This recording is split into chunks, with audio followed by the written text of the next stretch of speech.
Now to matters of the Guinean elections, because vote counting is on the way after a tense atmosphere in the build-up to the president's elections, in which the 82-year-old president Alpha Conde is seeking a controversial third term. Alpha Conde, a member of the rally of the Guinean People's Party, was the first democratically elected president since the country gained independence from France in 1958. Let's have more details of that in this report by Julden Suare. Sunday's vote followed months of political unrest, where dozens of people were killed during security crackdowns on massive anti-Conde protests. The 82-year-old vied for re-election after pushing through a new constitution in March that critics said was designed to sidestep a two-term limit in the West African country. Despite widespread protests against Conde's candidature, his supporters are certain of a victory. So are those of his main opponent, Cellou Dalein Diallo. But if he fails to secure an outright victory with more than 50% of the vote, the president will probably have to face off against his lead opponent, Cellou Dalein Diallo, in a runoff that will probably spark violent confrontation on the streets of Conakry. Although polls close after a mostly calm day of voting, there are already fears of post-election violence as Conde's main opposition rival, Cellou Dalein, suggested that the president may cheat.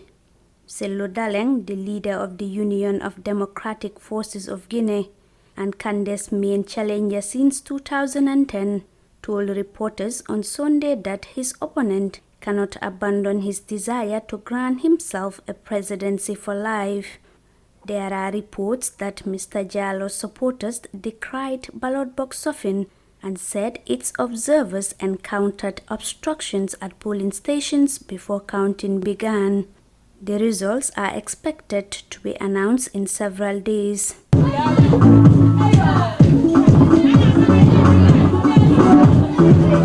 Meanwhile, Cellou Dalein Diallo's supporters in the Gambia are hopeful of an election victory and have started celebrating. Abdoulaye Barry, Mr. Diallo's supporter, thanked the government of the Gambia for allowing them to vote in a peaceful atmosphere.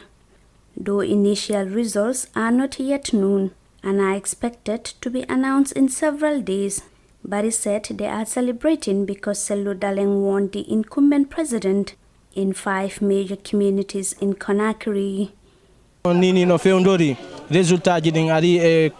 Although the final results are not announced yet, provisional results published in the media indicated that Cellou Dalein Diallo is on top. He won in 5 communities in Conakry. He won in Dixon, Ratoma, Matoto, Matan and Kalum. So we are celebrating his victory in the Gambia. Because we are happy for 67 years, Guinea did not have a fuller president.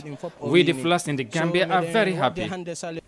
Juldeba expressed delight, saying the whole world can attest to the fact that Cellou Dalein is the winner of this year's elections because it is evident in all media and social media platforms, even the counting ground. Bimom, munyal neng Alpha Conde, sakena benayon. We bear with Alpha Conde. He rigged the election results twice, but this time around, his time is up in 2020. 2020 is not like 2010. Guineans are suffering, so they deserve better like the government of Senegal and Gambia. We should be better than where we are, because if you look at where we are, you realize that Guinea deserves better. We don't have roads, water, electricity, or even security.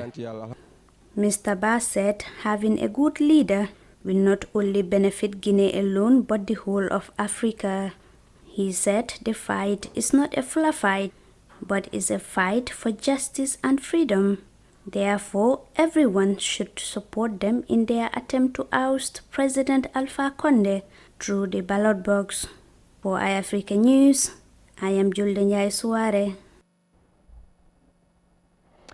Guineans in the Gambia expect a win for Cellou Dalein Diallo after Sunday's presidential elections in Guinea.